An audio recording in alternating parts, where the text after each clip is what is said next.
Last week you guys got to meet Bree. This week you get to meet the great Lord Dracula. He's here to help me welcome in today's video, where we will be talking about Count Jacque St. Germaine, the vampire of New Orleans.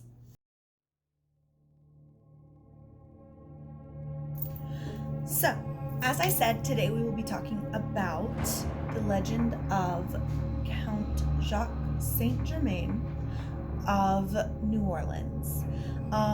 This name might be familiar to some of you if you are anime nerds like I am, because Count St. Germaine is actually a character in the wonderful visual novel Otome game, Code Realize, and also in the anime of the same name.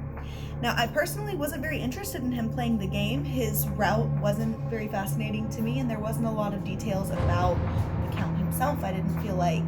But after doing some research on the historical character that he is based on, I found out that there's a lot more to St. Germaine than what meets the eye in the game. So, according to the stories, sometimes in the early 1900s, a man by the name of Count Jacque St. Germaine arrived in New Orleans. He was perceived as very handsome and quite the party man. He was a socialite, he had lots of money, and was extremely popular right off the bat. People loved him, especially the ladies. And he was known for throwing wild and elaborate parties all the time. So much of the time at these parties, though, they were spent telling stories about all of his crazy, outlandish travels, saying that he'd been to France, Italy, Africa, Germany. That was interesting enough. However, it didn't stop with just all of these travels. He also talked about crazy events that he had been part of, things that had happened more than 500 years ago that there's no way he could have been part of, only being 40 years old. And he spoke about them in such a way that he knew details that it didn't make any sense to him have not been there. So it wasn't long after his arrival that he knew that people were starting to talk about him, and he used that to his advantage, I guess. And he started to claim that he was a direct descendant of Counte Saint Germaine, who was a close friend of King Louis XV during the 18th century. So this arose some skepticism among his friends, but there was a really strong resemblance, and people still noticed that there's not any portraits depicting the Count as any older than 40, which is the same age as Jacques St. Germaine said that he was. And it just caused a lot of people to start to spread rumors that he might actually be immortal. It might be the Count himself. So he really enjoyed this mystery around his persona, and he never confirmed one way or the other, and he would play into it and tell these grand stories. And the interesting thing is that he threw these lavish parties with huge dinner spreads, but he himself never ate. So his guests noted on several different occasions that he would not actually partake at his meals. He would just drink what everyone assumed was a large chalice of wine. Now, was it really wine that was in there?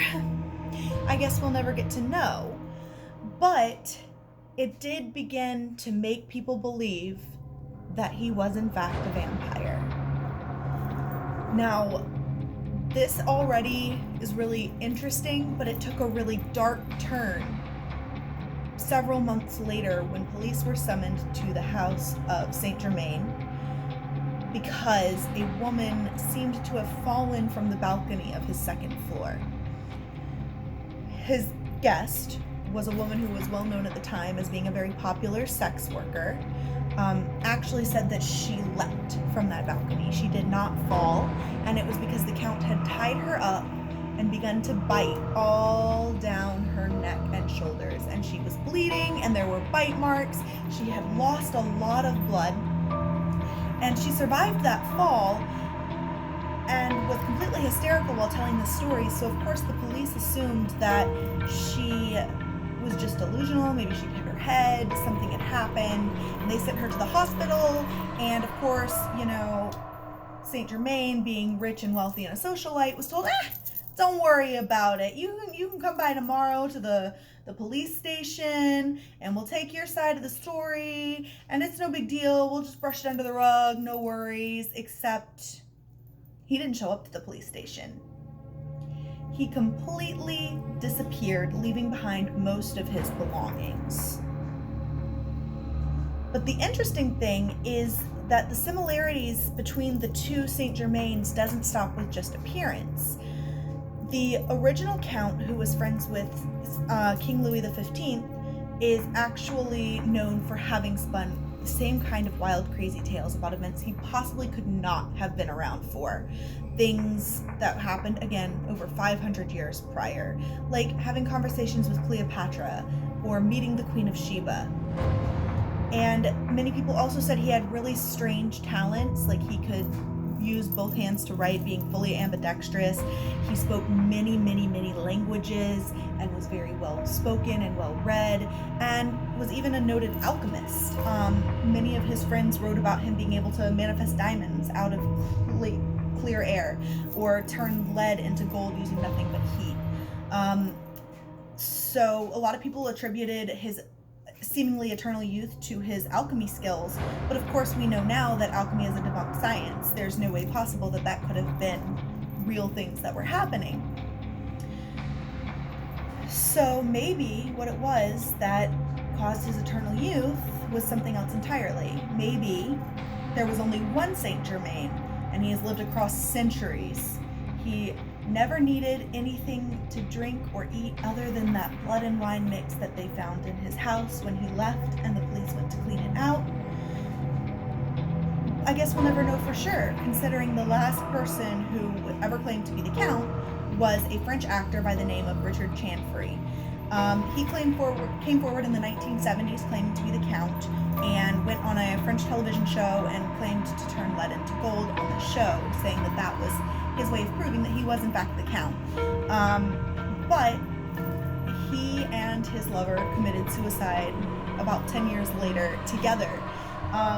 And that's the last person that's ever come forward claiming to be the Count, and it's the last account that we have of anything to do with Count Saint Germain. So was it the same man living over centuries, or was it three people that happened to have a striking resemblance and some crazy stories to go together? While you ponder these things, remember to stay weird, stay woke, and always look under the bed.